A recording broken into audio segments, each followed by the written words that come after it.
wati benna bu se ka saraka min bu togola ay saraka bu togola do fu itu bo wallahi ibita karamo nofe o yi janye ko yi ibita awai kado yi karamo kanu o yi janye ko yi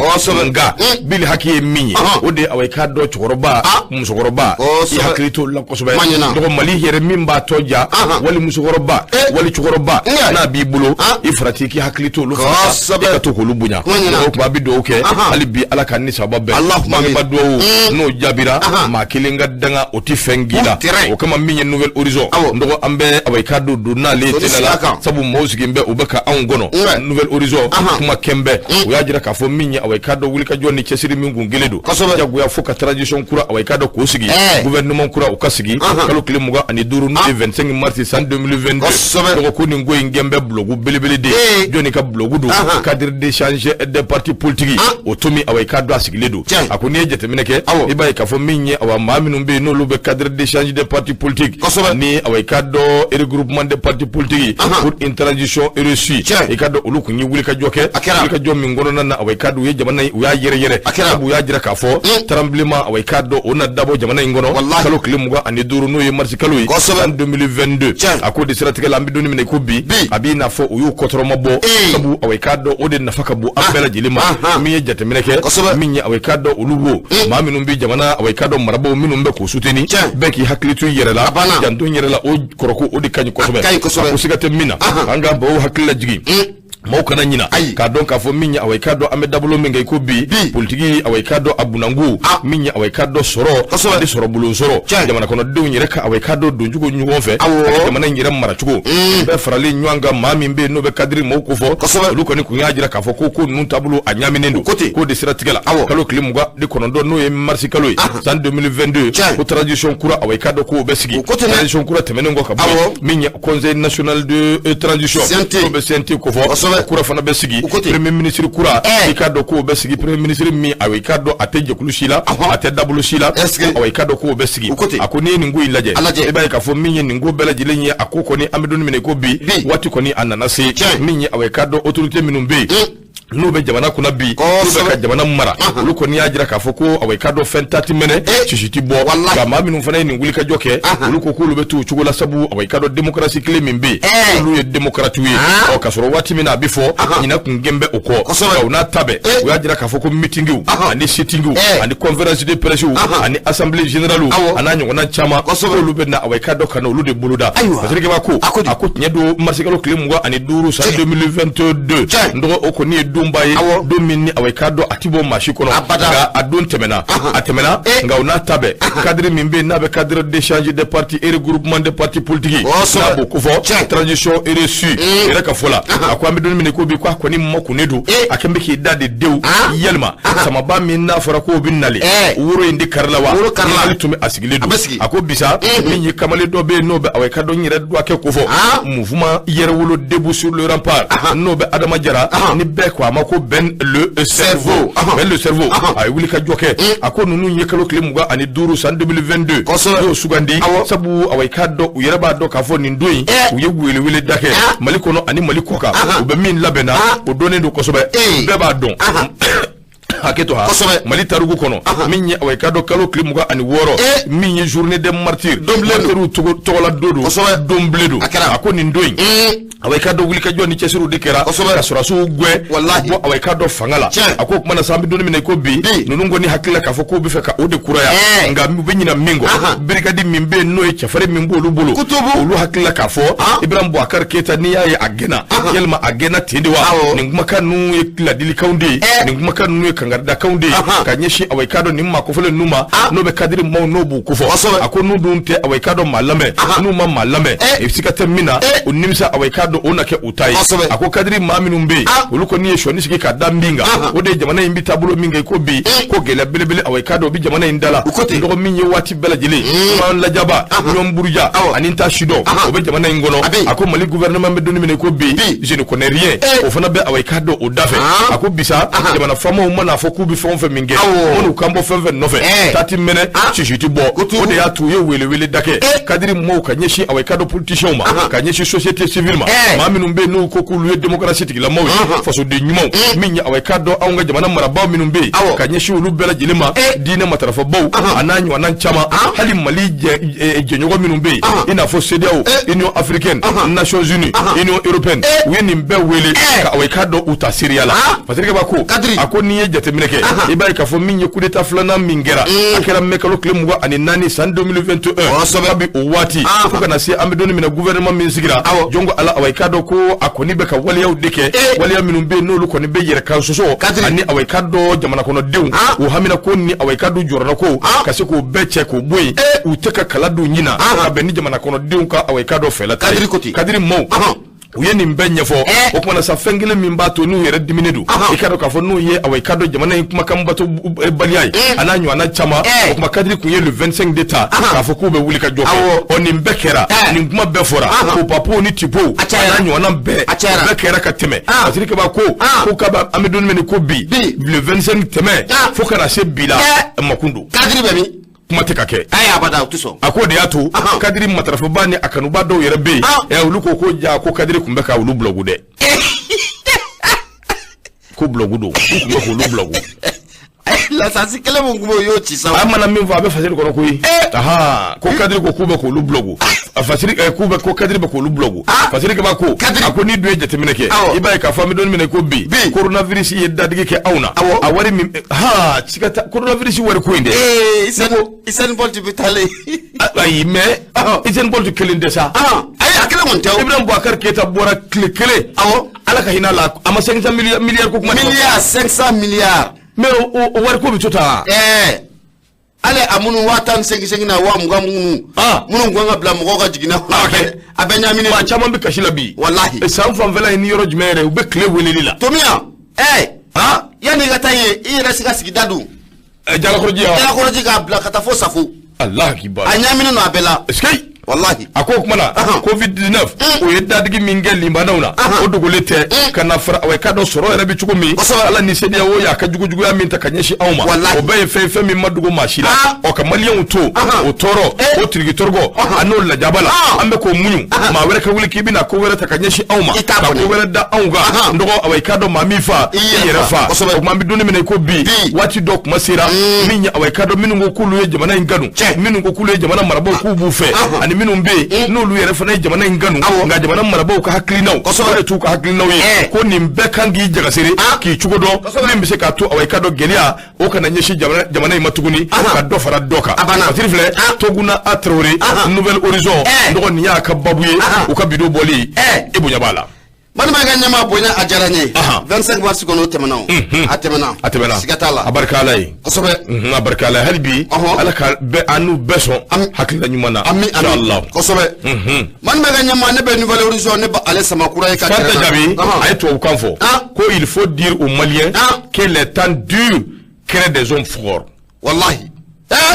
a tubabukan don dɛ Kulibali don dɛ Fatim Fanta Jabi de y'a fɔ a tɛ wuli a filɛ page kan yan Fanta Jabi a tɛ wuli kuma min fɔ a tɛ wuli Yagare kumana dɛ Yagare ado golle ado golle maraka don ado golle o tɛ ado golle ne de kuti dɛ ma fili kɔni ne t'a dɔn i bolo dɛ e de y'a bɛɛ fɔ yan ado golle a bɛ kulo bɛ na don dɔ la i bɛ to k'a fɔ ado golle dɔgɔnɔkan ye ni na ayi ne m'o f'i ye n tile kelen m'o f'i ye ado golle kɔni ye marakakan ye Bamakɔ Yugunda Yagare kɔni o ye marakakan ye Lembu don o ye marakakan ye Nura FM radio Nura FM Ligini o ye marakakan ye Besuna Tirinka o ye marakakan ye nin bɛɛ ye marakakan ye koyi ado golle yɛrɛ fana ye marakakan ye ale soro fantana a ye soron ta banna cɛyi ajiwan tɛ de ajiwan ka soron ta banna ye ma caman ta dɛ ala ka ni caba bɛɛ o kuma an ka taa an bɛ taa Nouvelle Horizon ma sama ka gɛrɛ na bubu tɔrɔtɛ ni ado golle o de don ado golle c'est ça voilà n tɔgɔ la ado golle kɔni o don dɛ a ye kan caman kɔni b'o mɛn o voilà wallahi b'o Mamadu de lakamane nin kɔni ye maraka yɛrɛ de ye lakamanekaw ka Mamadu a ko sarako ko yɛrɛ jati don a banna a ye ko cogo di an ka taa kuma ɲɛna Maman Touré bismillah akuma le nouvelle origine o konala nyama alibi ka nyeshi mu yesida o maw keleme ka ngani ajuga mutani ka anwa jamana ka asegere anga jamana konala mu ye metri bele be ango mako metri shogmar konari ibe na ka foko ayi akilata konin ko odide sida bolen flaga ngani ajuga mutani ka an segere metri shogmar konari akumara akoko mu yesida wi sida o ka laini te dora bi anwa kalata langolon ko oke mu nye fanga mu no be sina ko lu jago boy o sida o ka laini te dora ko odronu fatriba ka fola akoy be na ka foko mu yesida o manu no be shuba nu ko fo juma do no bera masigalo klemuga ani duru temenima ali bi uye nyangeli mutani nga jamana ka sidira no be amarko ko fo nyama utamana no obarai wati klen na kibe na ka foko mu nye kiri bomu no obe yo mala o jabi ka boka binti tari ka ira ka foko mu nye bingale mundu keleme ka ataka nga jamana ka asigere ba bingali ka awuli ka bo anga jamana oka o strategic la ko mu nye anga metri shokmar konari nyama akumara de akoko ami domna ina foko bi ko atisiga famia tukushila ko mu nye anga jamana mu nye yo makiri bon o jabi ka boka binti tari ka ira ka foko mu nye jamana ko amarko ka wuli ka bo adala ko onata be kibe na ka foko mu sira o manu ko kata framu yo ma mauka entay ali biku keleme ka taka anga jamana ka asegre metri shokmar konari akoni fenye femuna afameli ko abe gela ko sobe ba ira ka foko mu nye kiri bon ani sedawo kata framu yo maka nyama ko joni ka green mu nye metri shokmar konari akonu na ko joni ka green ya soro kiri bon ka green wal manu asoro sedawo ka green ako nyama ko fenga fo moy metri shokmar konari ako ami domina ina foko bi ko koni flata bolom natana atarata ako anga jamana maliba anto songa anterebete nga bo yoma akonna lawa gelenta koy ale seda wayre ame songa shele ka bo akonna ula metri shokmar konari ale bi akumada de ako mu yeseda manu no bo shubanu ko fo mirna tani aklinata mubula bi ode ka am giringiri ka ta ke kalata mun nat na ke kalata jele sankele sanfla ata bla sandurla jamana kono do ame kla ka wuli nyangama o fanga kele ninko o gega boy o mirna ta ko ode besida mawlabi metri shokmar konari ale bi akumada de ako munye malido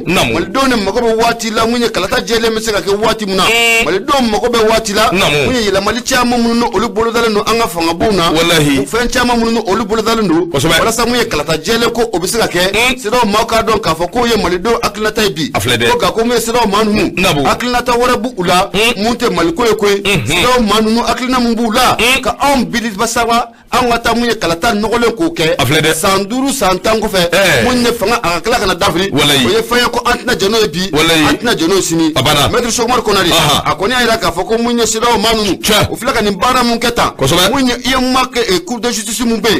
kiri bo mumbe na e jabi boka bi o subanu nu kele maka nyengeli mutaninka anwa jamana segre kwa ne sadati bempi wakane sadati bensini da fe munabe magnifique kamana ka munye o kiri bo munno yo o kiri ka atike o tika don foka na bla bila nyama ali sida o manu fana kuma kaladu nyina yo ma manu fana kuma kaladu nyina ka beri kiri ka barai unafoni flani anya sama ka bomu ye nouvelle horizon ale kono mama Touré ale kalim galatigi marma ga nyama ibunya obala ndo bunya jaranye bunya barika ndo hali bi ambita ni fasiri min bembulo koromba bo sebe ngono sebe min nangwa makuswar de bomako ndo kono ke Umaru Unguiba ade kumambe ndo Umaru awaikado ayajira kafo minye awa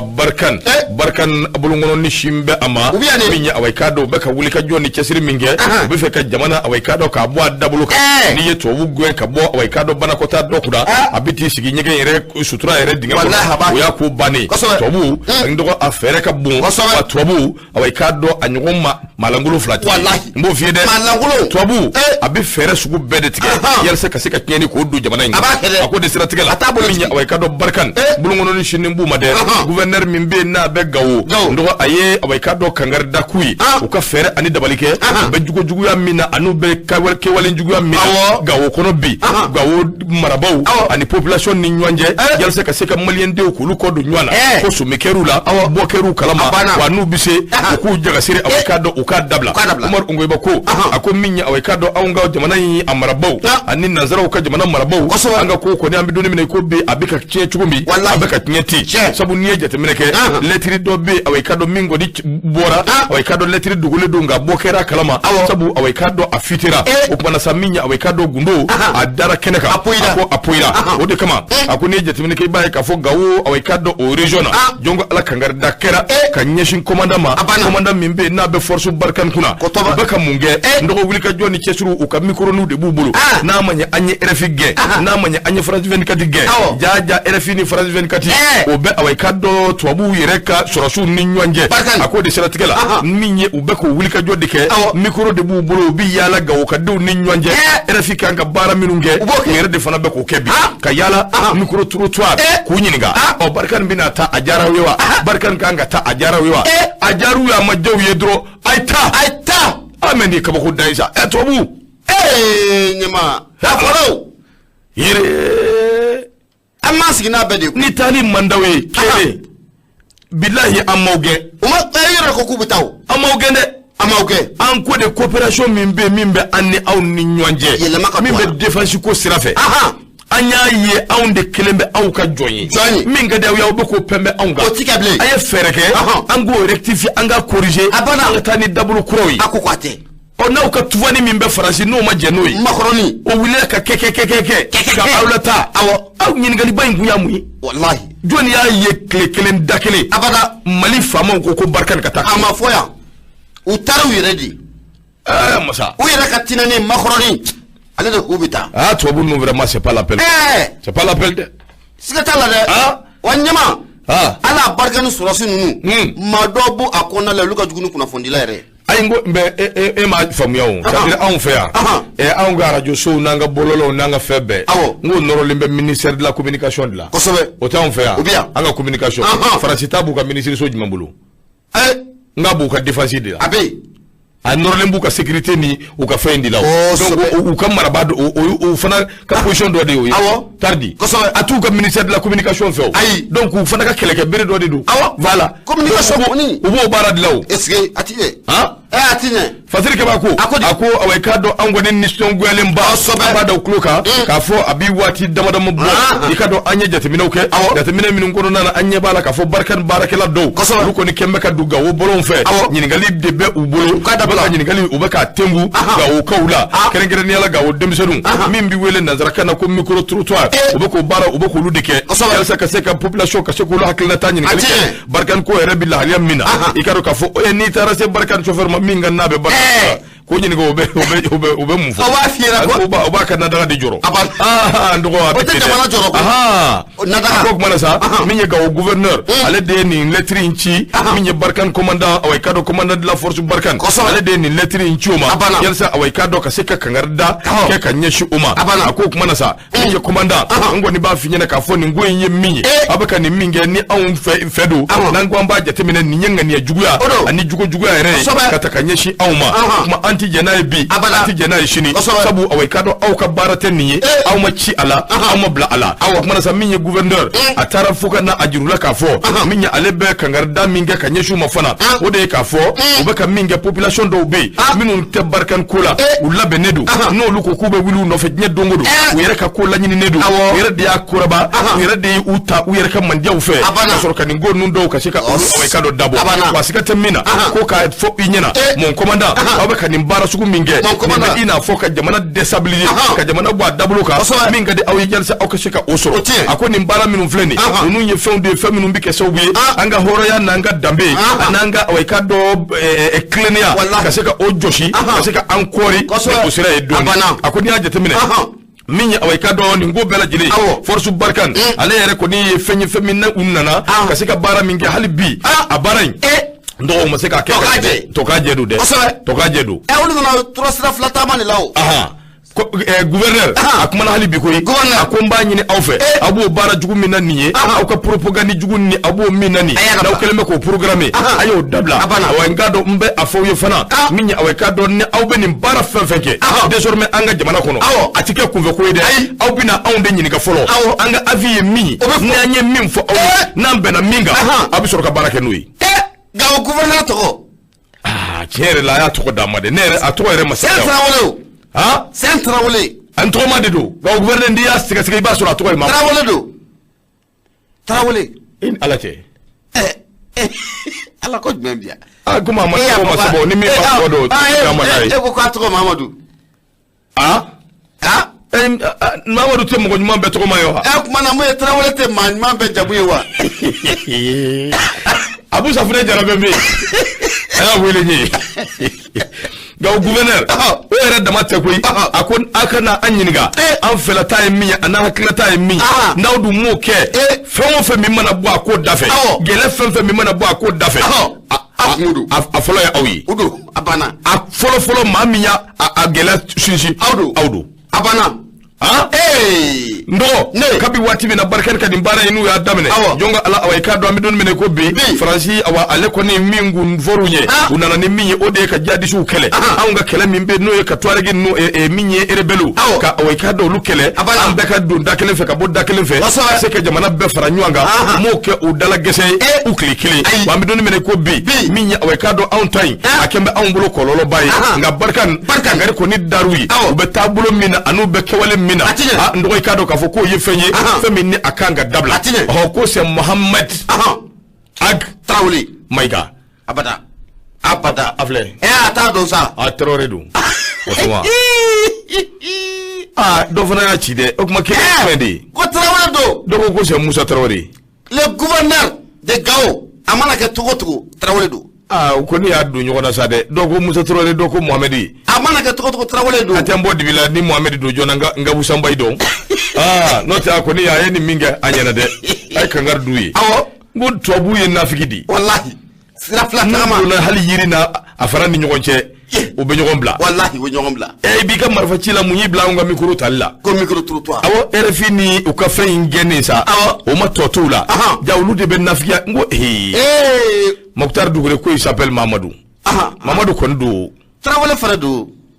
aywa bismillah bebe ki ta fo sa ala ka ni sababu be ko kuma na sa kangar ko darui na ba so fa minge aye na mvuar d'abord an nam be na kula na ko anga se ka ke na du manga se ka ke salamu fatia abana ala ka ni sababu be ami fasiri fleni minyi ya fumi bala Umar Ongoiba ale ka fasiri do anya bo so ngono so no ko ma ku sordi mo ibo ri fana joten na de ka ga gouverneur fenta hala to ko sebeni o makala comme yelma obi do ala ka chaya gouverneur ko nu wati do la to ka yelma ayo abasi te Musa to ba la abasi Traoré to ba la bo bebe ki tafo ibe mbe alasan maiga be gawo mbe kla ka nyiniga to fo kenyi jola ala ka ni sababu ami bismillah nyama so de ba mako ne be mbolo do me bone aye munye maimuna dumia akumara ako munye daga ba jumeni dafrilu no wati na M5 RP o konala jode ba Musa ba to do wa ba Musa si to jogolojo abato do jonga le nyiniga de ejo ale be mbolo samba nyiniga ba nyiniga telela allo ba Musa assalamu alaikum kifo kanura fem la melikala jekulu bela jenfo ajaranye le gouverneur de Gao c'est notre jeune frère il s'appelle Moussa Moriba Traoré Moussa Moriba Maïga Moussa Moriba Traoré ba Moussa voilà en même temps il était le président de l'histoire aussi patron de sport à Ofana Nyemayake. Est-ce qu'il il est général aujourd'hui, il est son état, il est général. Moussa Moriba Traoré. Général d'où? C'est un bon jeune frère de la commune Katouaï. Alhamdulillah, barkalai. Bamsa ici soko. Ala ka Antonio Ambe Benga ma be fo kelin tokola. Merci. E mata Tunisie de. Abata. Ayabla. Ma fiwa, général Moussa Moriba Traoré. Général Moussa Moriba Traoré. Ba Moussa mo fi. Be ya mea. Général Mahamadou Moussa Moriba Traoré. Ndogambe ba Moussa fo. Ba Moussa Sissoko. Jokolojo. Radio bara la bi. Ndo angoro kedo. Minye ni mabe atika mine bawla. Katana nye bengana. Jokolojo ba Moussa bala. Okuma mba fo. Kazi maiga Mokhtar maiga. Afo. Yusuf Karwati. Kafo. Ka wali nyumondo. Ndo dundumo temena. Okuma ba Moussa eni baraji. Merci beaucoup angata. Ko Moussa Général Moussa Moriba Traoré. Moussa Moriba Traoré. D'accord, bismillah. Général. Anyena. Saka isa aduna ko Traoré du. Ngone re Traoré di. Ne mo fiya. Ne jatigila e Traoré di. Abana tom Traoré nyena. Tukungo. Mbetu ko mbiko. Abana. Angata. Sade bama ko ne be mbolo do me bone aye ako mu ye daga jumane firleno ni wati na M5RP o konala daga munna afirlendo e ko mu ye docteur Sogel ko kala maigay e ko ko ka abe songo to jina wa wale ma abe songo bo jina wa ni ngali to min ko asigira abana patrick ba mu ye maimuna dumye ako adugulente mashila me domine na foko bi mu ye M5RP to no wire kamani nyonje nyema akele me portugal ma je nya jugu bena ami nyon fe ga amani la kibe na ka fo ko mu M5RP atonde chama bebi ubuga jalaki taninga sugal ko kala maiga nyema ninka asagade de jalaki nunu fe njumene kibe na ka fo ko jalaki folo fe nyi sugal ko kala maiga ko jamana premier ministre do ona ta bala jele na ko jekulum be no M5RP o fene nyema ya talen wa kalfa ama atriba ka fola ko ye fene fe munni M5RP tondo no be nu mabbe amatu ko shila o tratigarla munye maimuna dumya ako munye fangay nyema fanga tabulo ko akacha wa munye fanga yele mabolo ko akacha ako jone besega abli kuna nu muni ye keleke munye boulevard de l'indépendance la wala sa munye laji burama fanga obesega davre to ko muna no be docteur Sugal ko kala maiga ko fo ata fara munye premier ministre ko ka no be moro siribe munye Mohamed Ali Bachili madame Si Kajatu So munye Konimba siribe Cheikh Oumar Sissoko Aliou Sangare ko majo ne besega abli kuna nyama ko nunu besega fonyo ngobi gamu politique ko amaine politique ko no ko aka dumfo ga foko akadu wallahi akoni ya jitamna kalaje ma mununu ambora fle ku to fo neta ne modbo siribe bu la Mohamed Ali Bachili Kajatu So woni ba siribe Cheikh Oumar Sissoko Aliou Sangare nyama ko ne manunu chama be bi ko ga jela ki mutani nga Sugal ko kala maiga ka segere ko de ko Sugal keleme ka ibolo jamu ni M5RP o nyama ya la akeleme ka tamu ye premier ministre afane mine ko ye bara fle fe munu tna jena bi nyama ko tna jena sini o siratigere la ibe na ka foko Sugal ko ni nyama ani nun kada nun nyona ko ukala nun nyona foka foko ukala nun nyona nun Allah ni te dore mu ye docteur Sugal ko kala maiga jamana premier ministre ya ani M5RP o nyama ya aka M5RP nyama ya ni ko bla ni ki bama mu ye jamana premier ministre ya ka patriba ka fola ako dunye fenye be fe mun labane Sugal be songa ke ko Sugal ko be songo bara ko kede M5RP ka nyama ya ka bla ka temini jamana premier ministre ya bara uye ye ko abela jelenga na ke birisa nyagami o sabuke ami domina na fogo bi bara ngelan no Sugal bolo foka foka gelalendo jakulu mun no be senga nanga mo cadre pour une transition réussie olu furugu furulo no Sugal ko bolen ko fe munya maliden do fana be olu furugu furulo no docteur Sugal ko ko o sabuke ko bara make betia ke ba fe ko so ay reka to ne ngoro mun be no be M5RP ko fo olu fana ga furugu nana faraka nyama ko bara ko be gelaya bolo foka foka abe gelaya ka fatri baga fola akoko ko ni ko o mabam folo ko sabuke munya M5RP to ne nunu na temana nka o laba mena fo ko muye docteur Sugal ko kala maiga aka premier ministre ko aka bla pew abana kuna temana nka hebwe he ko imba finyina fatri agelala de ko ibarai fatri baga fola ako muye docteur Sugal ko kala maiga ani ajenyo ankoro nunu no be muye maître Bachili na nyongo ko fo nyama ko bara gelan no foka foko agelale no ko kame domina na foko bi Sugal ko kala maiga nyama abena joran blawa abena M5RP nyama ya abena ablawa fe mun goni jelo no ina foko no kere nyama bara ko ko agelale no Sugal bulu foka foko agelale no abulu no wati la foni flani anya soma ka bon munye sodde bamako ale kono munye maimuna dubia ale sema ngale marmaga ibunya obala ala no Sugal pere ko foka Sugal ka telu to do ya wallahi to ka telu bi buya da le ta do gara di Sugal koni ba bi ko dara chenga ka ko do politiki la haula ablay ko ne e ka patron fa hina bi ma bi ablay ko ne wallahi delbal ala ka ni sabo be ka patron traversu abo ablay ko ne ka patron fana wati dola anga tutan sa kai akai anga tuta aywa awanga tuta suna ga patron nyema keba ke u ya gushi de keba ko de nga awun ta ka patron ka korolin laje awun ta ka patron ka dorme no fa min no fe malikula ka baraka doron abana ndo ni o blane bita mali tribune ndo milliard ta ani duru o sorola Qatar jona nanai Sugal amana folo de afora ka sorola de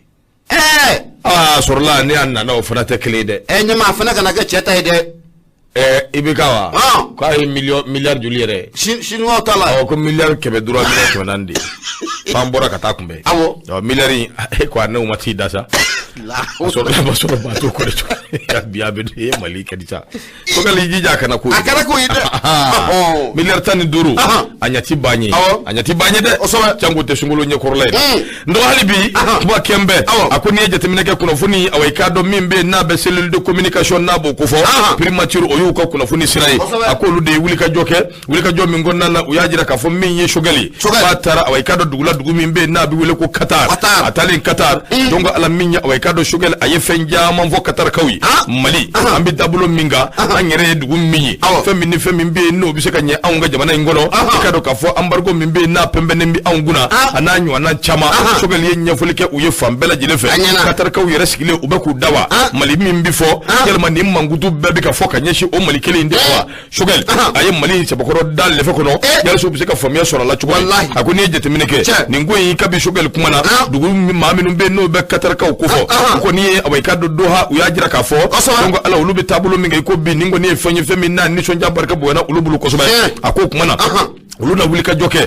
jo mingonna ulube awaikado demeta kanyeshi awaikado ba Mali bama bara yera sirafe minya awaikado aunga awaikado sirabaw ni anyona chama o siraw anikado ka fo fe mimbe no ba aunga awaikado seneke fe uluba bi sika bama yelma chugumi ina fo poivron mbro Produit poivron te sene anga sene fe ya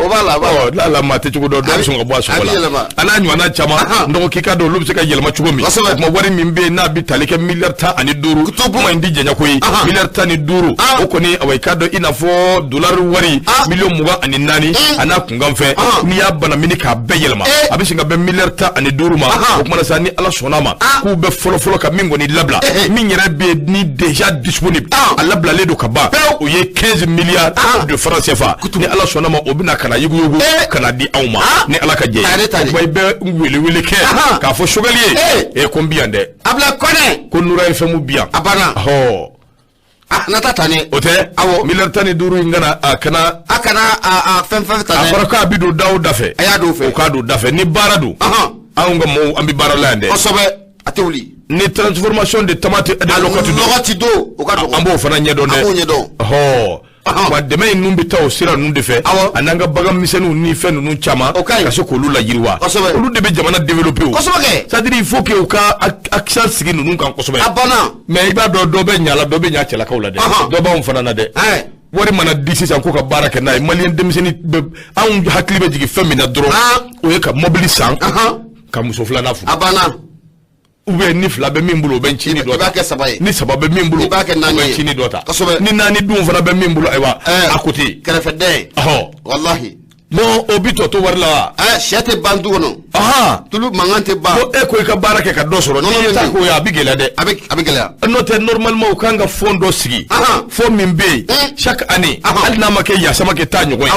groupe minu be no be faranywanga be ni mami be ni ka entreprise bibulu ibi se ka deme chugumi se ka demeti yel se ka bara jamana ki deme banyana wallahi jamana ali jamana ti sarafe jamana ki deme abana seriye be minu na uluka la jamana baraka me uluka deme abana banyana okuma bi do okay ala ka ni sabobe wala ko ni bi na on bi click afo on bi milliard dama min vo anda la radio so nuna ya ala drone bado abena la se anga milliard ko abena ali ta kasame milliard ko ni milliard te vlambe mi klinga milliard foya before nyedungu nyama meta indicateur du nouveau ne bembolo do me boni aye ali biya mayira kanu bolo ku sogole menura fm la bi koronto ani nani tomi murumuru duru la sele obika ka bo jela korji ko mani wordala ne ga durusira 76 33 43 03 nyama ko bolo de woni ka lete glomi ga glomiro aba ayira woni indicateur du nouveau sedu jara ke akumara akoko ngata kangaba nandra kangaba mamumbe sarno defar anga wuli nyama ba no de Modibo Siribe Modibo Siribe ko akume kanga bade Modibo Siribe kele ngoroke ngoroke akolong me kanga ba abana ikoro ya me kumanyena awa ngakiti anyena Patrick Baga fola ako anga jamana premier ministre Korai bismillah no de Modibo Sidibe ibe na ka foko akanumba munu no olube munye kanga bayan fanfe nango jakule mako Modibo kanumbaw nyama ibe na ka foko yo wole blamunye Modibo Sidibe made Modibo Sidibe atara wole ngoni kata ajabi nyama ina ka foko yani Modibo Sidibe akase kanga ba Modibo Sidibe ajora munya dugu museni chamani la dugu munumbe nanga mako degala foka ta fara munye kelaka non bala jile dugu yo udugu tukuno u mamuna amaba bala jile muye Modibo Sidibe aye folita ninga non bala jile ku usegere kabuya tani ku usegere muye fana ga laini ye fe munye no de jie foka ta fara munye sira koka ane bala miseni chama ubusega munge wala sa munye udo mesega kichi to muna munye sanu bara okonima usiratige labe na ka ko munye ni jakuli no be Modibo kanumba ko fo amunu me kanga ba okonala nema ukoni akilata konika ayira ka fo ko Modibo nale mun fla ne kanga ba ko abenolu ma bi abenolu machine akoko ni lada koray munye demso nganye ma mun be no de nama keta ay ko fo taninga Modibo ka tanu ko sobe o bolon ko fa munye muso ko kuma la sila mun fana be nema ale taninne bere ninga taka Modibo Sidibe nika asagara fara anga wuli nyama ba ako wati mun ko munye Modibo Sidibe ani alaka yine Amadou Tumani Tudila nyama ko lu kuma fangala wati muna ni musola kan ya yira ka fo nyama ko kunye donduma bayi ibe na ka fo ko Modibo Sidibe ale kala so biye muye sira bele munna be bo bamako ata goshi fo kanga ba Modibo de ya asira ka da o bolon ko fa muye lycée de kanga ba Modibo Sidibe o bolon ko fa nyama ali bara miseni chama ala ngala da la fengoro mun be nanga mako kuruga fuwa nyaba la ka fo ko muye Modibo Sidibe nyama aye bara kan yoro bela jelena ako muye amo ni mali dem bela jelena ga nyini bi o mirna tano aklinata ngata sigata la Modibo Sidibe do o bolon ko fe ali docteur so mangani munu me anga sigido ko nala ango munu mako ses komu aklinata ka ta ko Modibo Sidibe o bolon ko fe ni akli bala initiative ri nyama ko aklinata fana kata sigata la Modibo Sidibe do o bolon ko fe munya Modibo Sidibe bele nyira na kuma ka ata no ye far anga wuli nyama bay akoni na kuma ta aye bunya masigi ka kanya shi ka ba ko ma Modibo Sidibe aya ira ka fo ko muye bara chama ne bolo dale no le bolo 2030 o konala na manya ka fo ko mali don ko yu bolo don woni ka nyashi alema ka jabana ntaka kalfa Modibo Sidibe far anga wuli ma nyama ko bara bele de ba ale bolo bara munu na be ka so biye jabana amurbo ko so jabana nyama ansigle tani yoro mi ka masaka tema o ka tobuna Modibo Sidibe far anga wuli nyama batewa ko jamana ko abba mani do muye baga mara sene moni ay baga mara fala aya foke banyana sene baga mara muye moni Modibo Sidibe ko jamana ko abba mani do ninika usirati la muye Modibo Sidibe aya ida ka foko alina lekra jamana nyamai muye sanfla en nyama ko muye savo war milliard muko ani woro abena o do muye barado dafe bara munna abeka sobe muye sene nyama baga mara foka ta fara muye moninga o besaka nyatuko muna muye Modibo Sidibe kanga bako fe nyama bena ka foko akera muye bunya danyo ko usabuka muye kanga bako jorna ko mun fana do bula uyu jorna ko ninga fo Modibo Sidibe Modibo Sidibe aya ila ka fo ko munye kalangwe na lo sona manne masa jamana na taraka kalfa alema nyama ko kalango abena yela ma chama nin ko odola Modibo Sidibe ako ko abena lycée technique jo mali sergi bela jelena munye baro be sika kala en tomuna taka do be sika kala en tomuna dem so mana kala na diplôme kala tamena ka tu da sokoro Modibo Sidibe ko bardo ko obena dale bolon ko fe Modibo Sidibe ko nyaira ka fo ako muye kanga bako yo bismillah lim takale sigara ni watina nyama ko atigini ko koy ko nyan ko ajaru ya ayibi ko nyan ko ajaru ya ayisi na fodi flani ana sabaka bo indicateur durun boko no sedu jara ale sabani ngala mar maga jama ibunya obala ndo Modibo Sidibe na madele ka nyoye far aga wuli e ba fo ko nyenwe afle chugo mi amadele ka kuba nga ni Modibo kuma na shinyekele shinyekele mi ni Modibo kuma na ngere lala de katafu akira ado ji chira nyeka kosobe ado ngoroke mbarake nyon no be bomba na sedu kofo journaliste sedu radio je kafo wallahi bomba na sedu ala ka daro nema ka farasi la meshuga amin ndo ado aumbita sedu ka shukonya na wati mi kosobe ndo ne nye mana bo fambe fe sedu ye barake jamana ngono de akira mali politique maw anga funyana de radio barakela nunti mashi juguye abada waati min ni min nana waati min an b'o fɔ ni min mago b'a na i ka baara min na radio bila kun y'o de anw ti masi contre la anw ti masi ta ye nka don n'u lajɛ ka taa k'u lajɛ ka na man ni politique ma baden min filɛ i bɛ journaliste Seydou Jɛkafɔ Seydou Ala ka hinɛ a la n'u b'a lamɛn mun ye o sura ye n ye munumunu ka taa Modibo Sidibe de ye Modibo Sidibe jɔlen don a kɛn bɛ ka u ka coronavirus protège fɛn o don a nun na forokiya in b'a la wallahi n gɛrɛla la n ko fulakɛ n ko Sidibe nin diyara n ye kosɛbɛ Ala k'i sara Ala kana bɔ an kɔrɔ wa b'o ɲɔgɔnna mun kɛ dibi la ɲɛma a fɔra n ye ten a fɔra n ye ten k'a Sidibe Modibo taara a taara an kungo la kungo min don kungo min ka kunna ni kungo bɛɛ ye kosɛbɛ wallahi a taara o la o kɛra i ma deli k'a mɛn da dɛ hali ni n b'a fɔ a ti caya dɛ nka Modibo ka gafew bi tile ka bɔ yan abada o kuma an b'a fo k'a ni bara a ti bɔ an kɔnɔ fana ni Ala ka jɛ ye ɔhɔ an b'o fana fɔ ka d'a kan donc an bɛ taa min ye Toguna Traoré a ka fasiri bi yan donc i k'a dɔn k'a fɔ min ye i k'a dɔn Sherifu Usumani Madani Ayidara k'a kumana ka ɲɛsin jamana marabaaw ma o kɛra yɔrɔ min a bɛ Sikaso a b'o de ko fɔ Sherifu Usumani Madani Ayidara a ko i k'a dɔn ni sira dɔ bɛ aw bolo si vous devez ni aw ka dɔn aw ye sira bila n'aw ye sira bila k'a bila aw kunna k'a fɔ ko jama de bɛ aw kɔ n dɔgɔkɛw bɛ bila filijuguba la dɛ siga t'a la dɛ jamana marabaaw a y'o de f'u ye dɛ nɔgɔ jama kelen bɛ tɛgɛrɛ fɔ k'i layɛlɛ jama kelen de bɛ tila ka tɛgɛrɛ fɔ k'i lajigi le guide spirituel kumana yabani a ko i ka dɔn le guide spirituel Ansar Dine président do au conseil islamique du Mali o tɔgɔ la n'o bɛ i ka dɔn Sherifu Usumani Madani Ayidara n'a bɛ o ko fɔ Sherifu Usumani Madani Ayidara a ko i ka dɔn nin jɛ in a sɛbɛkɔrɔ kumana a ye Sikaso a y'a jira k'a fɔ a bi kuma ka ɲɛsin transition marabaaw de ma a ko i ka dɔn Ansar Dine ɲɛma a ko fanga o fanga min bɛ yen n'o bi baara kɛ yalasa a ka jamana ka yiriwa n'a bi baara kɛ yalasa jamana kɔnɔdenw ka taabolo a n'u ka diɲɛlatigɛ o bɛ se ka yɛlɛma cogo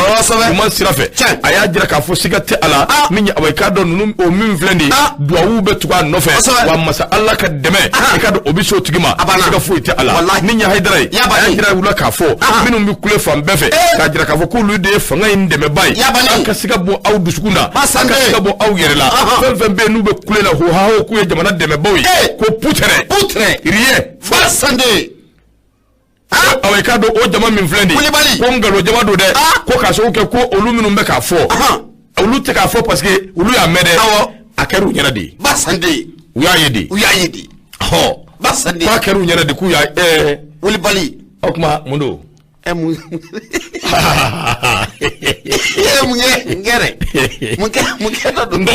min ye aw ka dɔn fasiri hali bi a bɛ taa n'a ye Toguna Traoré a ko aw ka dɔn n'i ye jateminɛ kɛ i b'a ye k'a fɔ ko Hayidara a ko ni fɛn b'ale bolo k'a fɔ jamana in marabaaw ye kɛrɛnkɛrɛnnenya la transition k'u tilen u ka aw ka dɔn ko kɛ ko minnu bɛ se ka kɛ sababu ye ni jamana n'a bɛ taa ɲɛ u kana jɛn n'a ye cogo si la ka kuma lankolonw kuma jɛlimalew kuma ɲaminɛw k'olu ta k'olu fɔ a ko aw ka dɔn ni aw ye baara kɛ min ye jamana in a ka hɔrɔnya a ka danbe o siga ma maliyɛnw aw ka dɔn siga foyi t'a la u bɛ aw dɛmɛ aw ka dɔn k'a fɔ o tɛmɛnen kɔ ka bɔ yen an kuntigi kisi nɛɛma bɛ an kuntigi aw ka dɔn le tout puissant o tɛ Ala ye sa wa Ala ka dɛmɛ aw ka dɔn o bɛ se aw ma a ko nin bɛɛ tɛmɛnen kɔ ka bɔ yen n'aw tɛmɛna k'aw jɛngɛ ka bɔ sira kan k'a bila aw kunna ko jama aw ka dɔn o de bɛ aw nɔfɛ aw tɛ fili kɛ diɲɛ kɔnɔ k'o fili kelen k'o bɔ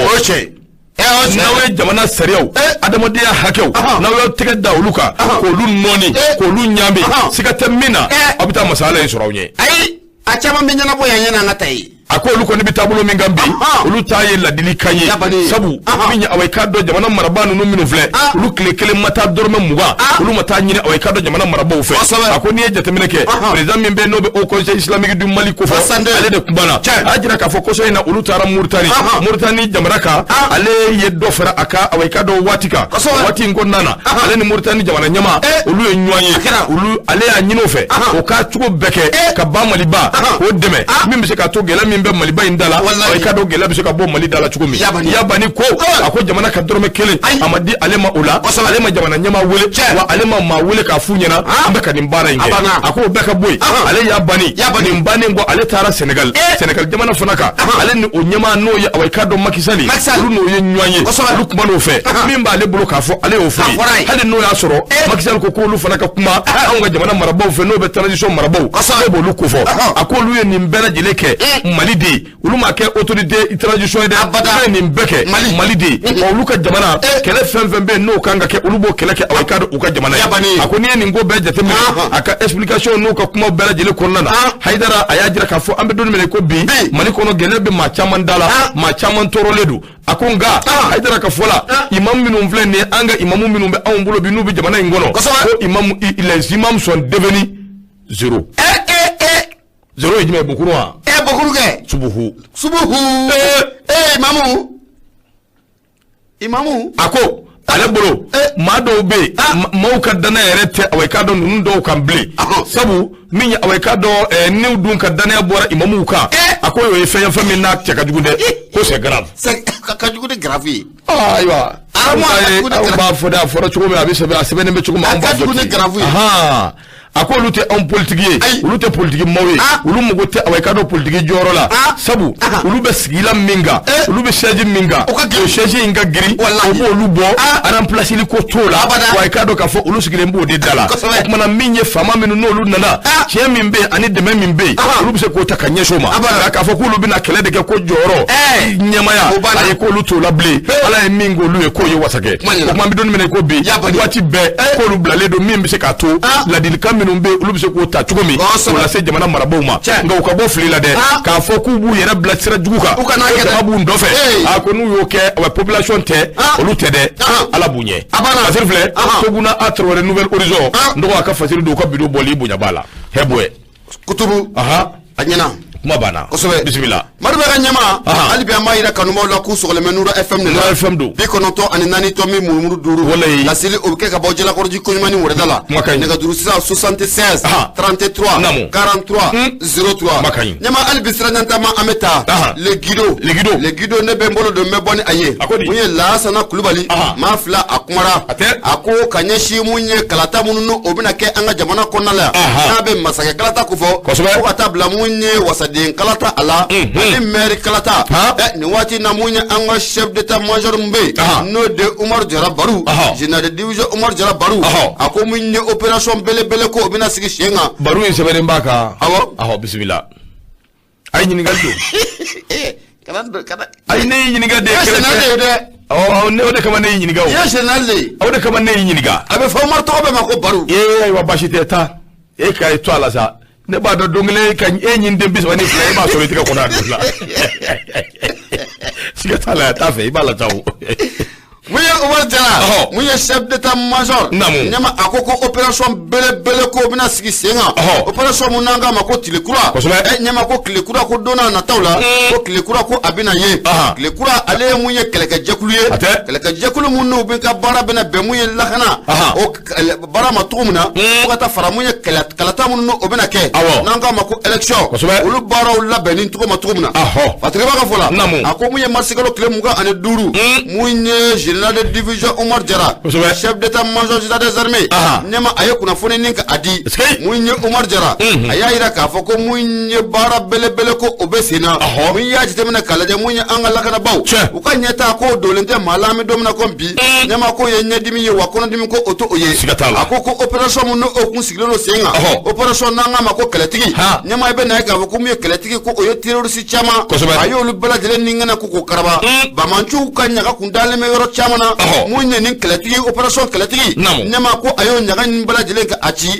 ka a sokɔnɔminɛn bɛɛ lajɛlen ka a kɛnɛma minɛ o siratigɛ la ko mun ye opération belebele fana ko o bɛna sigi opération mun n'an k'a ma ko Tilekura ɲɛma ko Tilekura ko o sigikun tɛ dɔwɛrɛ ko ye mun ye kalata mun n'o bɛna le n'a bɛ masakɛ kalata o kɔfɛ président kalata n'a a b'o o kɔfɛ mun ye nin opération Tilekura ye olu de bɛna fɛɛrɛ dabaliw sigi sen kan kalataw bɛɛ lajɛlen bɛ se ka ɲɛnamaya cogo min na k'a daminɛ Mali fantan naani bɛɛ lajɛlen o fɛ fɛ ko ni opération tile kura in ma ko ka baara ko a bɛna bɛn o ma o bɔlen kɔfɛ mun ye général de division Omar Jara a y'a yira k'a fɔ an bɛ don min na n'a fɔ ko bi n'i y'a mɛn ko jɛgɛ jigi ye baji ye wa mun ye an ka lakanabaaw ye n'o bɛ les femmes o kɔfɔ ko jigi tɛ foyi ye population o kɔ ko population ni les femmes ko an ka jɛ ka baara kɛ ɲɔgɔn fɛ walasa mun ye terroriste u bɛ se ka kɛlɛ cogo min na hali bi mun ye chef d'état major n'o bɛ Omar Jara n'o bɛ ale kofɔ ɲɛma a y'a yira k'a fɔ ko nin waati laban ninnu na tali dɔw bɛ sen na ale ninnu kɛ kun tɛ dɔwɛrɛ koyi denmisɛn minnu bɛ yen k'a fɔ ko mun ye sɔrɔsiya yɛrɛ ka d'u ye finitigiya ka d'u ye fo ka jamana k'a kunna bolo ko mun ye tali ninnu kɔni baara ɲɛsinnen don o ma a bɛ kɛ sababu ye mun ye banditisme fo ka taa fara denmisɛn minnu bɛ t'u yɛrɛ bin mun ye diinɛ marifatigi ninnu tɛgɛ kɔ dɔn ko tali in bɛ kɛ sababu ye ni ko olu kɔni k'u kisi o ma chef d'état major hali bi a y'a yira k'a fɔ ko mun ye an ka les femmes ɛsike t'a la an kɔni buna adamadenya lafasali ɲɛma bɛɛ lajɛlen k'a dɔn ko an ka lakanabaaw ka baara o y'o ye o sabu kɛ an ka lakanabaaw maa don maa minnu u lamɔlen don maa minnu bɛ k'a fɔ ko sanga ni waati bɛɛ lajɛlen na ko wulikajɔ tɛ dɔwɛrɛ mun ye buna adamadenw u ka buna adamadenw ni bɛ se ka labato cogo min na fo ka taa fara mun ye u bolomafɛnw kan fo an ka lakanabaaw ka wulikajɔ de ye nin ye nafolo kɔni filɛ an y'a sama ka bɔ le Guido ale kɔnɔna la général in tɔgɔ général Umar Jara Jara don baasi tɛ a ɲɛna mais k'u bɛ maakuraw de ta u bɛna maakuraw ta tali bɛ sen na tile kura in awɔ ne si tɛmɛna e si ma tɛmɛ ne bɛ se ka taa e ka to ka muso kɔlɔsi yan i ye n dɔgɔya i ye n nani a fɔ n ka yafa i ma e ma se ka journaliste Seydou to yan o min kɔnɔ kɛ n bɛ k'a dɛsɛ a ye Seydou ti taa o e bɛna baga ne de ma la hawla i ye n nani i bɛ journaliste Seydou de to yan ou bien Segu Siriman Jara i b'olu de to yan ou bien journaliste Saddam Hussein i bɛ ninnu de wele k'u to yan ou bien Burankɛ Daba Tunkara i b'olu to yan awɔ yɔrɔ si solu kɔni olu tɔgɔ tɛ kɛ lisi la o n'o tɛ an kɔni bɛ taa o nɔgɔ Alpha So a kuma bɛ Alpha So a kuma bɛ Nouvelle Horizon kɔnɔ Nouvelle Horizon awa i k'a dɔn a kuma bɛ a ko match retour de barrage Coupe du Monde Qatar 2022 Aigle du Mali nɔgɔkuu bɛ kɛnkɛnkɛn a bɛ Tunisie ni Ala sɔnna ma nin ballondanba min bɛ yen n'o bɛna kɛ Aigle du Mali awa i k'a dɔn k'u dafalen bɛ wa u sɔn b'u yɛrɛ siga tɛ a la o kuma o ye kibaruya duman ye anw bɛna min fana cari limanaw k'a faamuya a ko n'i ye jateminɛ kɛ baraji min bɛ senna n'o ye awa i k'a dɔn Coupe du Monde ye o baraji awa i k'a dɔn o kɔni wulikajɔ ani cɛsiri o de dabɔlen don nin waati in na o de kama bi ni Ala sɔnna ma Mali ale ni Tunisie awa i k'a dɔn an bɛ ɲɔgɔn sɔrɔ 19h mana tɛmɛ ni minute 30 ye awa i k'a dɔn temps anniversaire a ko sabu n'i y'a jateminɛ anw fɛ yan i kɔni depuis a tɛmɛna mandat don a la kana kɛ a to yen a tɛmɛ an jira yan kelen ani Kanangolo a kɛra ya bɛ yen walayi aram kaba donna wulila ka bɔ télé kɛrɛ e ɲa mɛ ballontan in yɛrɛ ko in filɛli a laban a y'a ŋɔni kɔfɛ an ma ɲininkali kɛ o an ta kɔni o ye fo sen bɛ yɛrɛ yɛrɛ nkɔrɔ sa aram n'i hakili jigida la a bɛ kɛ komi Mali ko ye kabako ye dɛ i ye fɛn kalaman dɔ bili kɔnɔ i ye dusukun bɛ kɛ gig ni Ala cɛ i b'a fɔ ko menuisier Seydou bɛ baara la wallahi i b'a fɔ a bɛ ka pɔnti genge kɔlɔn la hawla est-ce que i b'aw ka Gawusu terikɛ Adama menuisier Adama a bɛ ka pɔnti ou bien soudeur faso yi kanu baara ye dolati parti sakana lillah ne kɔni ne tan dɔrɔn o ka di ne baba ye ne kɔni ma ne baba ne kɔni mɔ b'i denkɛ la fasa nka ne baba ye ne bɛ ne labila de kuma bɛɛ